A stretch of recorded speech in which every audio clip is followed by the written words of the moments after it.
Graça e paz. Vamos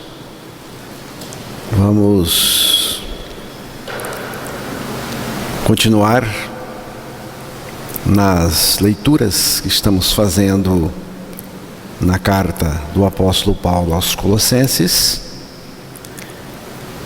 Estamos meditando nesta carta há algum tempo. Vamos ouvir aí a leitura do capítulo 2, dos versículos 12 até o 15.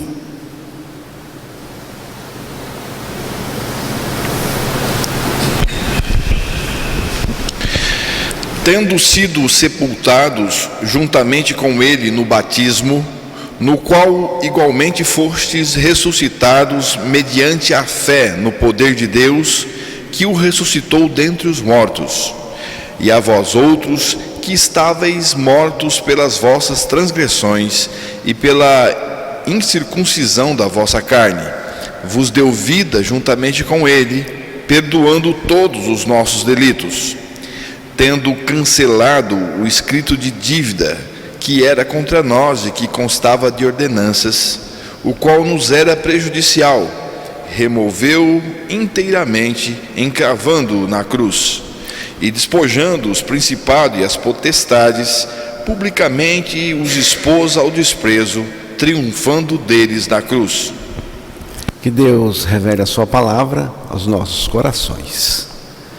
Na meditação anterior, vimos que a nossa dívida com Deus era uma dívida de pecado. Todos pecaram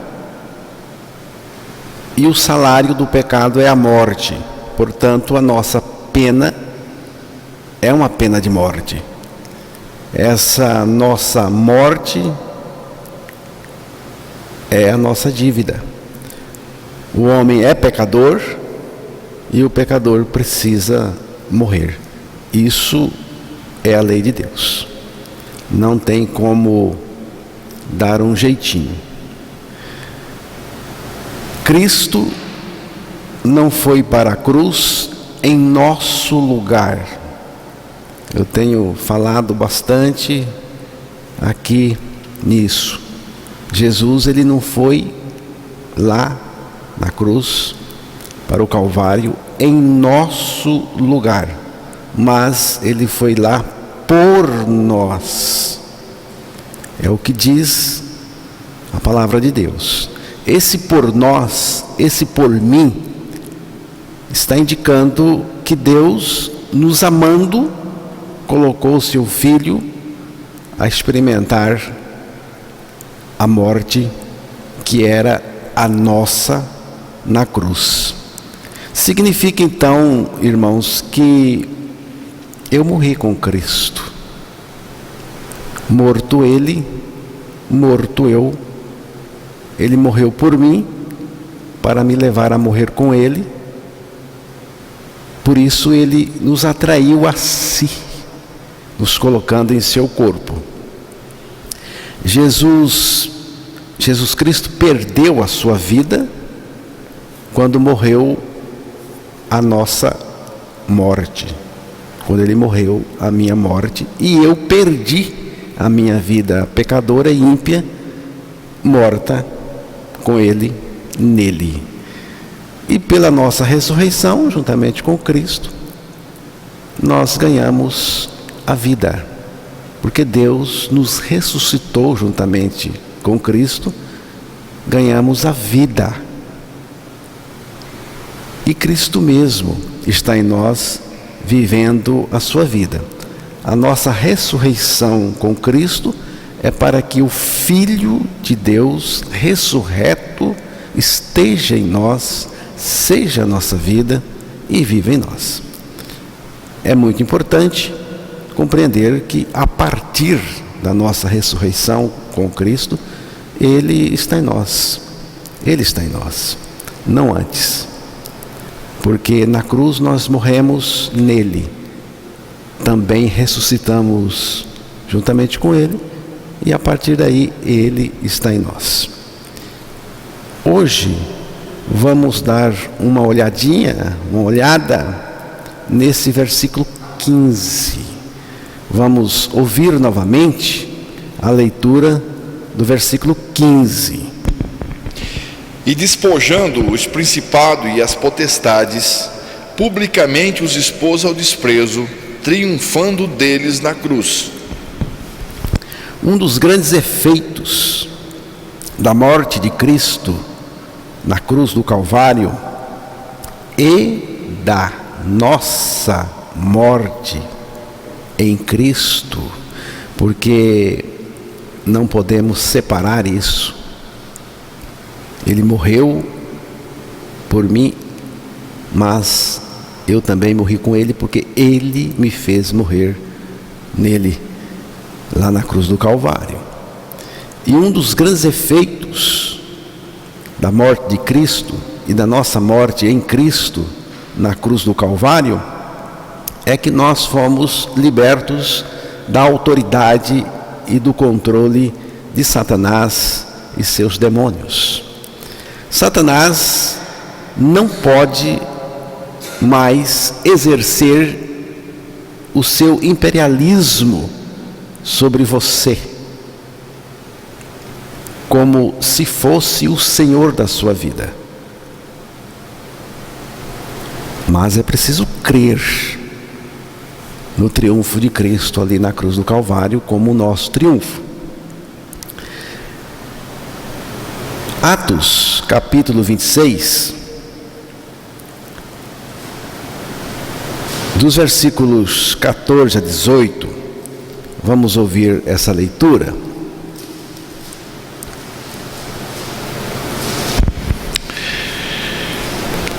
E caindo todos nós por terra, ouvi uma voz que me falava em língua hebraica: Saulo, Saulo, por que me persegues? Dura coisa é recalcitrares contra os arguilhões. Então eu perguntei: quem és tu, Senhor? Ao que o Senhor respondeu: eu sou Jesus, a quem tu persegues. Mas levanta-te e firma-te sobre os teus pés, porque por isto te apareci, para te constituir ministro e testemunha, tanto das coisas em que me viste, como daquelas pelas quais te aparecerei ainda, livrando-te do povo e dos gentios, para os quais eu te envio, para lhes abrires os olhos e os converteres das trevas para a luz e da potestade de Satanás para Deus, a fim de que recebam eles remissão de pecados e herança entre os que são santificados pela fé em mim. O apóstolo Paulo foi acusado pelos judeus, foi detido e estava diante do rei Agripa. Lhe é permitido falar em sua defesa, e ele fala de como tinha sido impiedoso e cruel com os discípulos, seguidores de Jesus Cristo. Ele fala da sua resistência ao Evangelho, ele fala da sua revolta contra o próprio Senhor Jesus Cristo, e fala também que o Senhor aparece, se manifesta, se revela a ele, que ele foi salvo e que foi constituído ministro do Senhor Jesus Cristo, foi-lhe dada uma missão.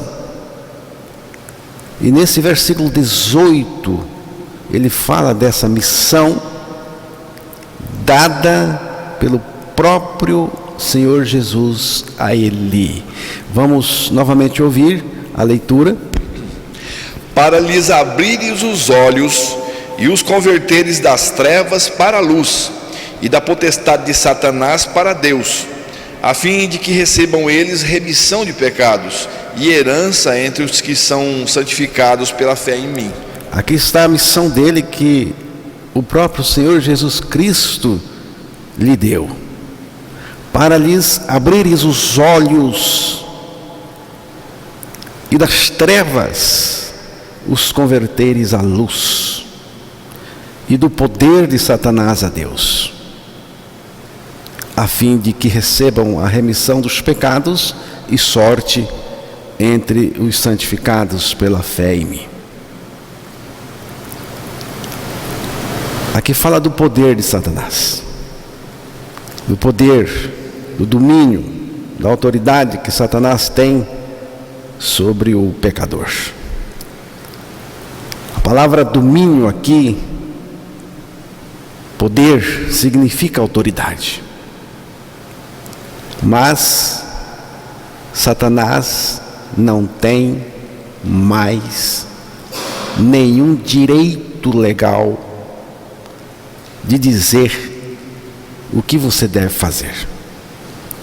Sua dívida de pecado já foi paga totalmente na cruz, através de Jesus Cristo. E quando o Senhor Jesus Cristo ressurgiu dentre os mortos, Ele lhe deu uma nova vida, a vida dele mesmo, a vida de Deus. Os direitos que Satanás e seus demônios tinham de nos molestar, findou-se, e findou-se para sempre. É isso, irmãos, que Paulo está mostrando aos Colossenses, principalmente nesse versículo 15. Paulo está pensando em termos bélicos quando diz esse versículo 15. Lá na cruz, Cristo derrotou Satanás e tirou dele aqueles que estavam sob o seu domínio. O pecador, que é portador de uma natureza perversa.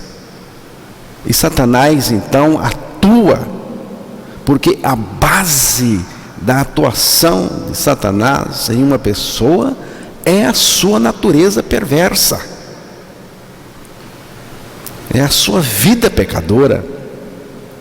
Nós precisamos conhecer e crer nesse triunfo de Cristo sobre o imperador das trevas.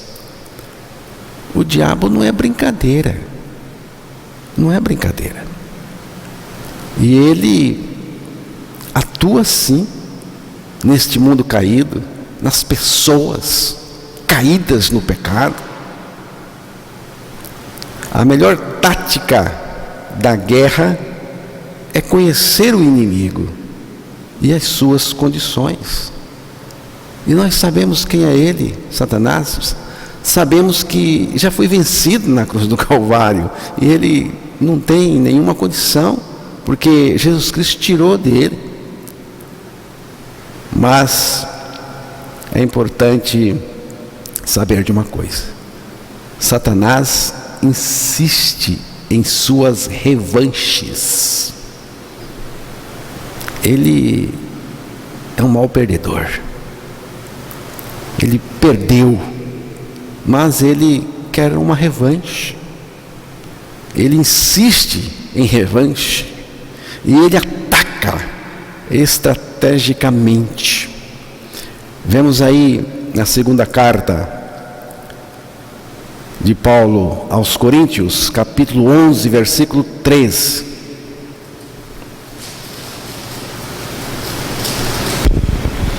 Mas receio que assim como a serpente enganou a Eva com a sua astúcia, assim também seja corrompida a vossa mente e se aparte da simplicidade e pureza devidas a Cristo. Veja bem que aí fala que Satanás ataca, ele ataca a nossa mente. Nossa mente sofre ataques, um bombardeio do imperador das trevas e do seu bando. Sua mente é atacada todos os dias, atacadas através de revistas que você lê, Você olha livros, novelas, o BBB,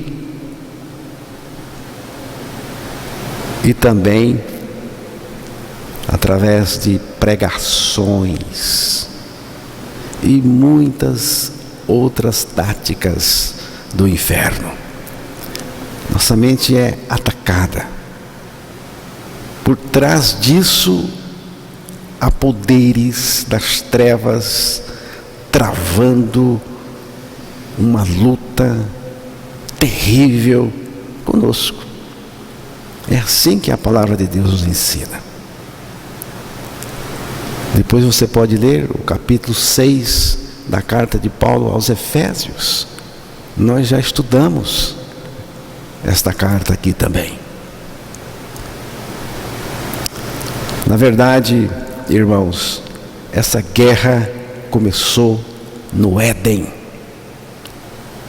Gênesis capítulo 3, versículo 15.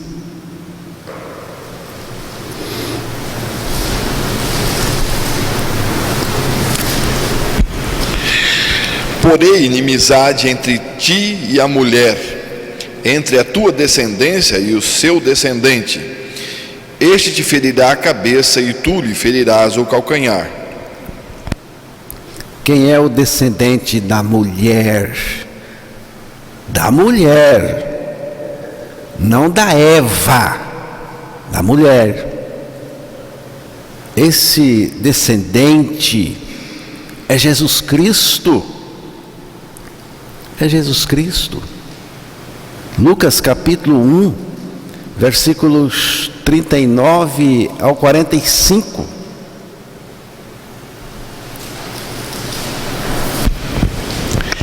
Naqueles dias, dispondo-se Maria, foi apressadamente à região montanhosa, a uma cidade de Judá. Entrou na casa de Zacarias e saudou Isabel. Ouvindo esta a saudação de Maria, a criança lhe estremeceu no ventre. Então Isabel ficou possuída do Espírito Santo e exclamou em alta voz: Bendita és tu entre as mulheres, e bendito o fruto do teu ventre. E de onde me provém que me venha visitar a mãe do meu Senhor? Pois logo que me chegou aos ouvidos a voz da tua saudação, a criança estremeceu de alegria dentro de mim. Bem-aventurada a que creu, porque serão cumpridas as palavras que foram ditas da parte do Senhor. Gálatas capítulo 4, versículos 4 e 5.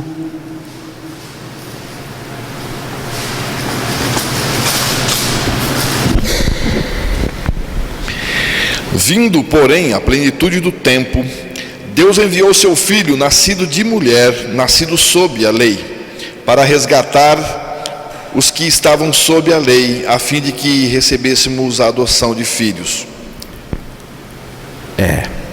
Jesus Cristo é o descendente da mulher. Ele é aquele que foi ferido no calcanhar. Ele foi ferido na cruz, ele morreu lá na cruz do Calvário, mas com a sua morte, ele esmagou, ele quebrou, ele pisou a cabeça da serpente, que é Satanás. Cristo na cruz esmagou a cabeça da serpente. Esse triunfo de Cristo é também o nosso triunfo. Romanos capítulo 16, versículo 20.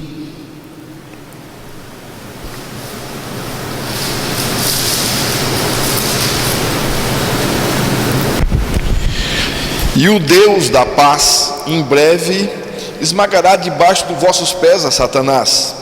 A graça do Senhor Jesus seja convosco.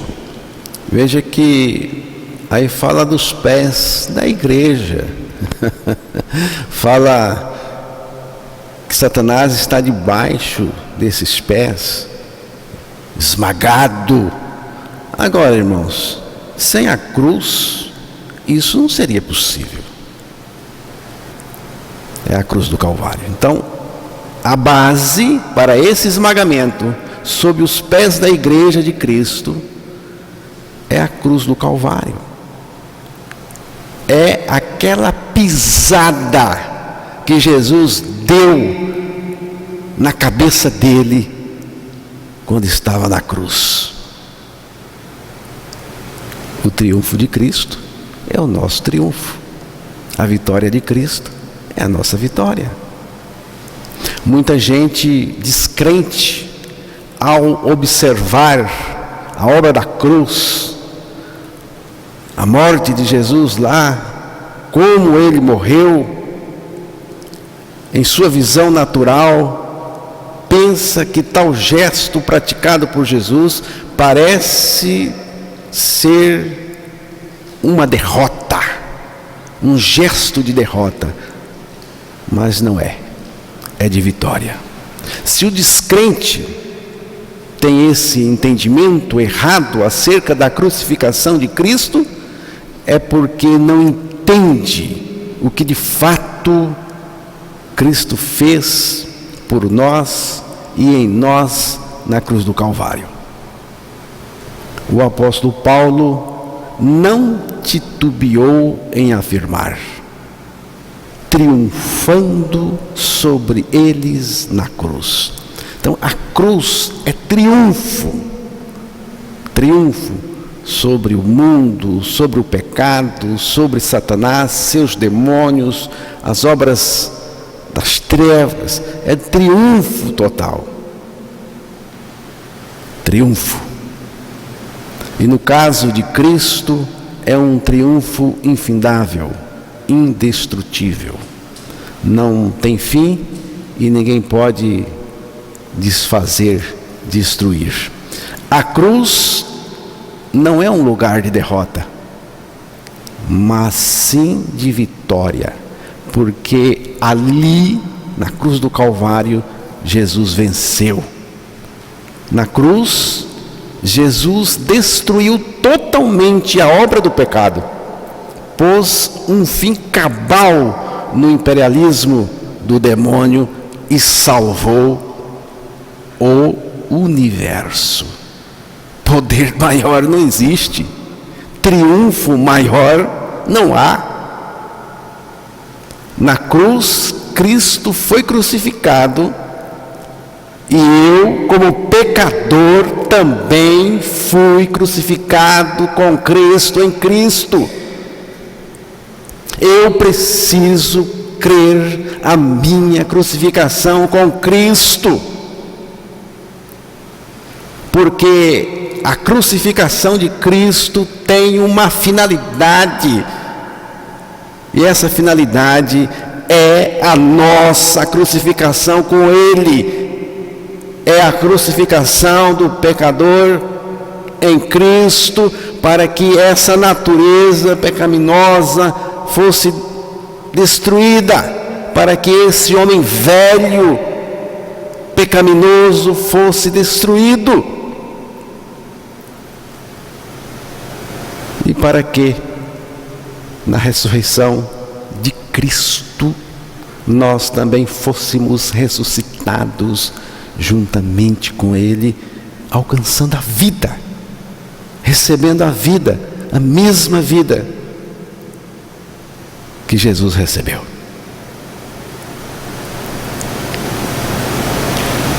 Então, Jesus Cristo não morreu sozinho. Havia mais gente lá. Eu estava lá. Eu creio que eu estava lá. Jesus, ali na cruz, não morreu sozinho. Deus me crucificou. Nele, com Ele. Estamos crucificados com Cristo, diz a palavra.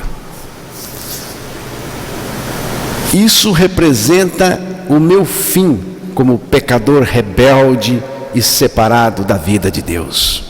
Na cruz de Cristo, a minha vida pecadora foi finalizada. Nós precisamos crer nisto. Um dos grandes efeitos da morte com Cristo na cruz do Calvário é o fim da servidão ao pecado. Pois sabemos que o nosso velho homem foi crucificado com ele para que o corpo do pecado seja destruído e não mais sejamos escravos do pecado. Romanos capítulo 6, versículo 6. Com Cristo e em Cristo na cruz, nós fomos libertos do pecado, libertos do controle de Satanás e seus demônios. Cristo derrotou Satanás, tirou o seu poder de sobre nós e exibiu ao mundo inteiro a sua vitória na cruz, onde também foram tirados todos os nossos pecados. É o que Paulo está ensinando aos Colossenses. Na cruz, Deus decretou o fim dos filhos pecaminosos, dos herdeiros de Adão, entre os quais eu estou. A cruz de Cristo rompeu com o império das trevas e acabou com a tirania de Satanás e do pecado sobre aqueles que foram salvos na cruz. Vou repetir isso aqui, irmãos, porque isso aqui é algo que nós temos que guardar. A cruz de Cristo rompeu com o império das trevas e acabou com a tirania de Satanás e do pecado sobre aqueles que foram salvos na obra da cruz. Na cruz de nosso Senhor Jesus Cristo, há mais do que a crucificação de Cristo, há também a crucificação do pecador com Cristo, há também a crucificação do mundo. Ali, na cruz do Calvário, o mundo também se juntou a essa crucificação. Gálatas 6,14.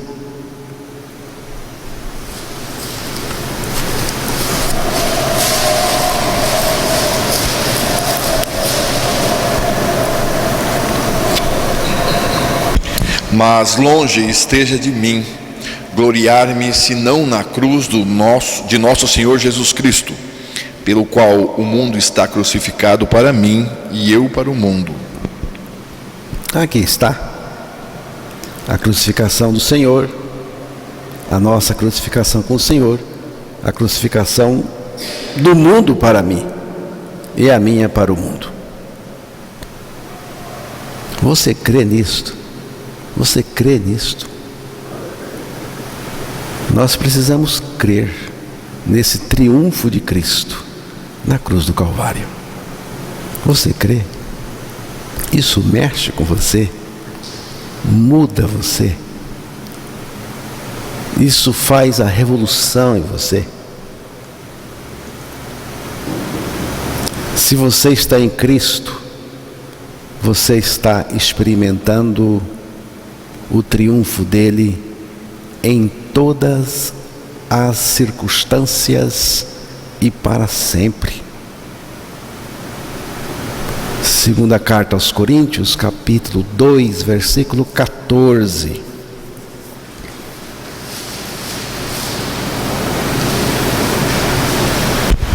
Graças, porém, a Deus, que em Cristo sempre nos conduz em triunfo e por meio de nós manifesta em todo lugar a fragrância do seu conhecimento. Olha aqui. E graças a Deus, que sempre nos faz triunfar em Cristo. Sempre nos faz triunfar em Cristo.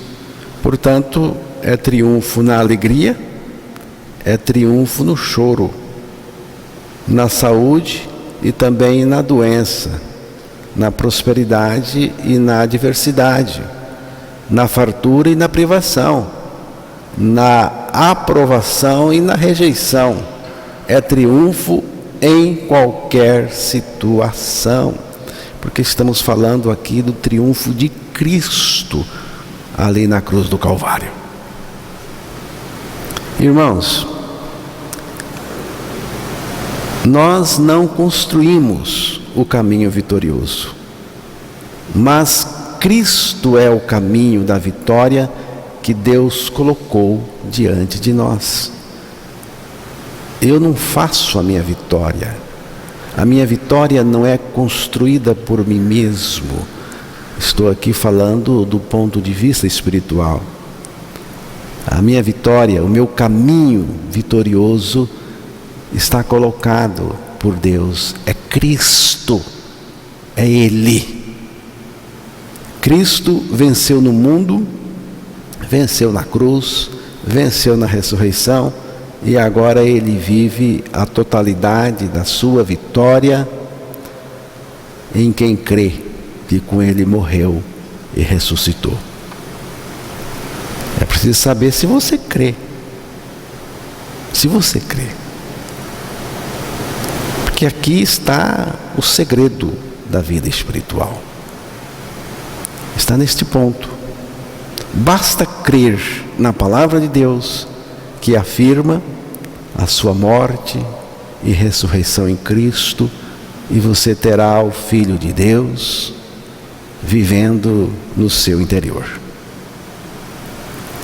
Faça isso e terá vencido o pecado, o mundo, o diabo e todos os seus ataques traiçoeiros. A cruz de Cristo jamais foi e nem será nunca um fracasso. A cruz do fracasso não é a cruz de Cristo. A morte de Jesus na cruz não foi um fracasso. Não foi o fracasso da cruz, e sim a vitória da cruz. Quando eu digo vitória da cruz, eu estou falando vitória de Cristo. Porque a cruz sem Cristo não é nada. Não é nada. Ele mesmo disse, ele disse assim: e eu, quando for levantado da terra, atrairei todos a mim. A mim. A pessoa dele. A pessoa dele, que estava na cruz.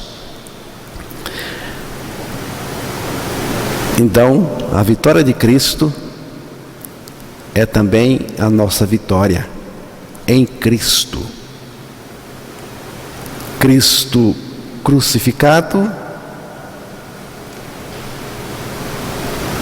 é mais poderoso do que todos os projetos do inferno juntos. Por isso que a nossa mensagem é esta. Não temos outra mensagem. Primeira carta aos Coríntios, capítulo 2, versículo 2.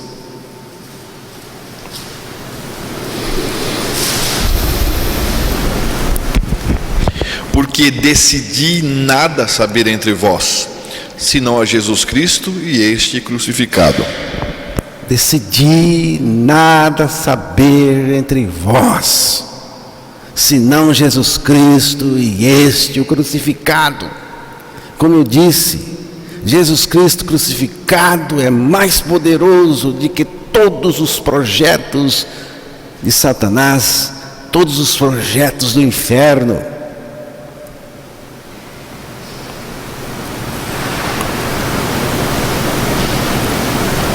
Ali, estava o poder de Deus.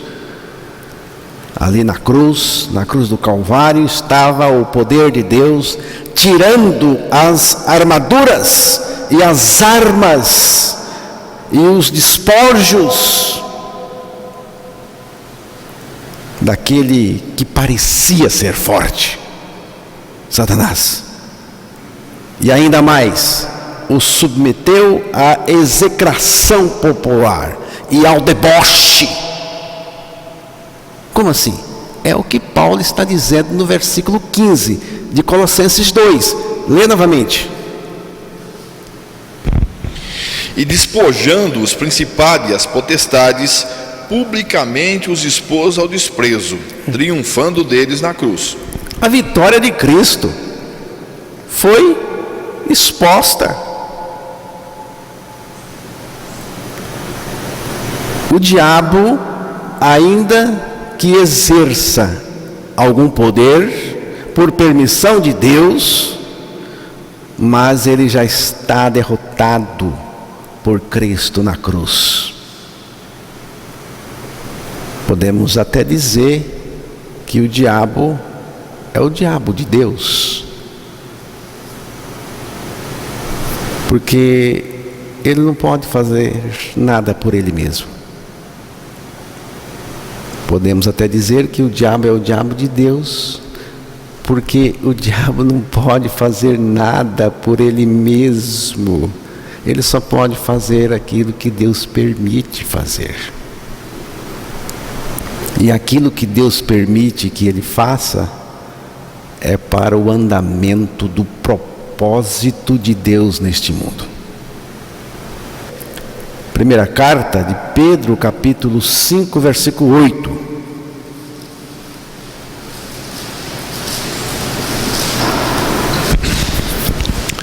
Sede sóbrios e vigilantes. O diabo, vosso adversário, anda em derredor como leão que ruge e procurando a quem possa devorar. O diabo, ainda que exerça algum poder por permissão de Deus, mas está derrotado pela obra de Cristo na cruz do Calvário. Ele é comparado a um leão velho ao final dos seus dias, ao fim de seus dias. Os dentes que não caíram estão moles. Não aguenta abocanhar. Mas ele tem uma estratégia, uma tática. Como disse o apóstolo Pedro, ele fica rodeando e rugindo, tentando pegar a quem possa. Se você pode, ele pega você. Se você crer na obra de Cristo na cruz do Calvário, se você crê no triunfo de Cristo, se você crê sua morte com Cristo, sua ressurreição com Cristo, Cristo vivendo em você, o diabo não pode. Ele não tem esse poder de destruir você. Mas nós precisamos crer. Cristo fulminou o demônio para que você pudesse agora resisti-lo com a palavra de Deus, crendo nela. Tem um texto que eu gosto bastante dele, que é Apocalipse 1:18.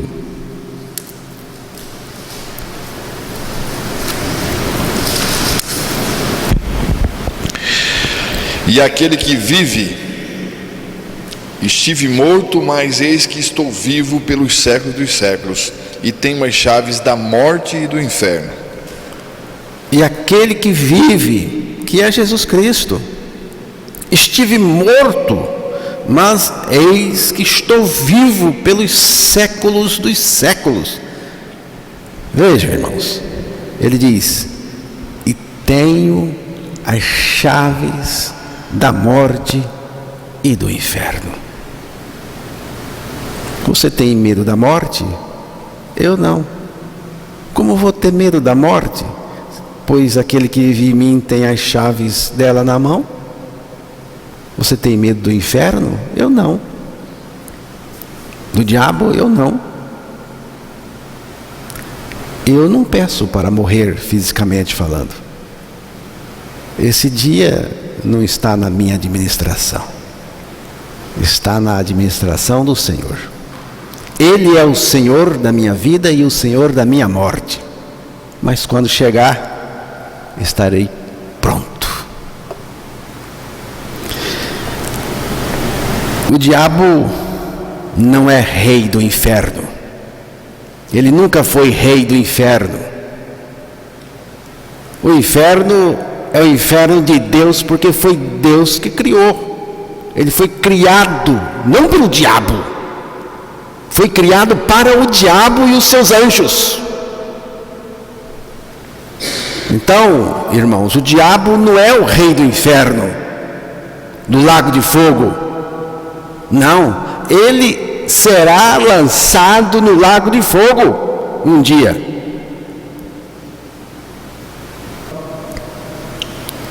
Não devemos ficar brincando com o diabo. Apenas dizer com firmeza o que a palavra de Deus diz sobre ele. Em João capítulo 12, versículo 31 e 32. Chegou o momento de ser julgado este mundo, e agora o seu príncipe será expulso. E eu, quando for levantado da terra, atrairei todos a mim mesmo. Chegou o momento. Que momento é este?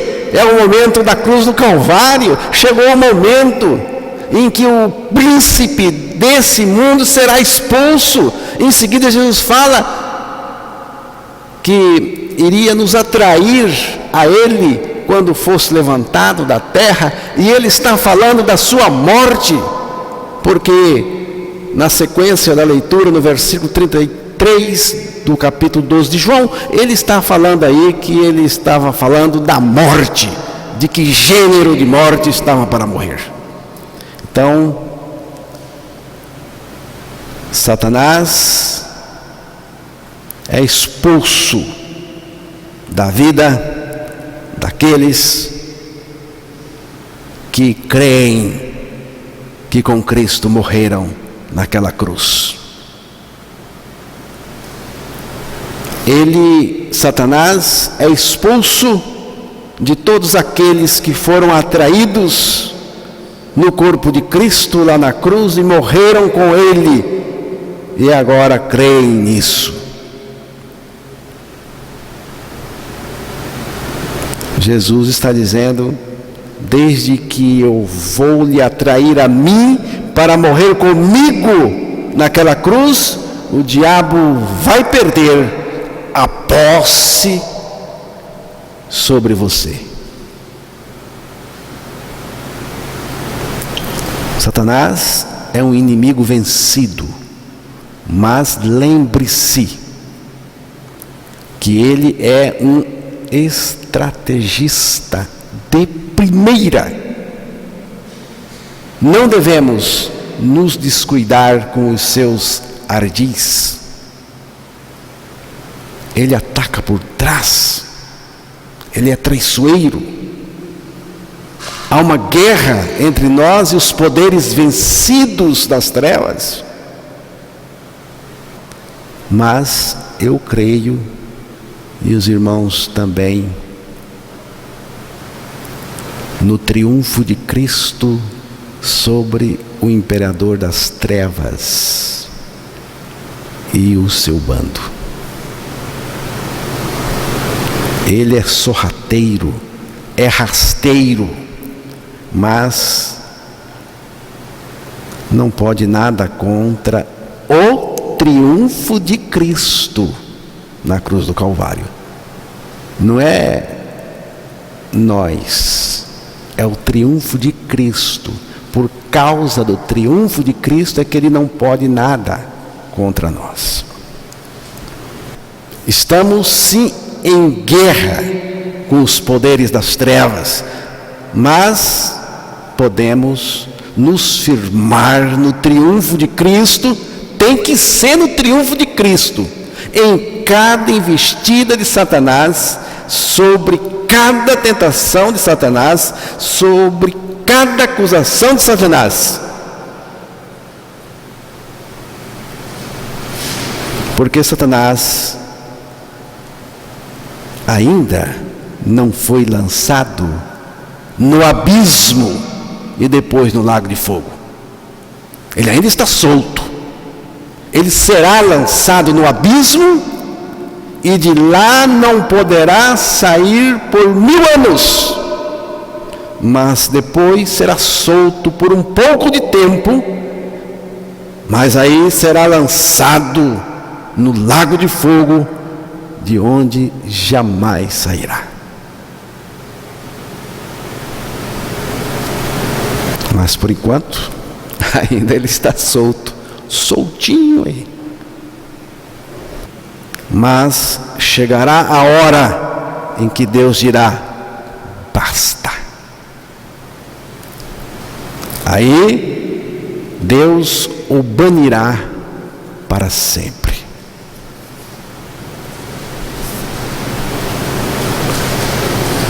E com ele, os seus seguidores. Quem são os seguidores de Satanás? Demônios e homens que permanecem rebeldes contra o Filho de Deus. Agora, uma serpente, depois de ter a cabeça esmagada,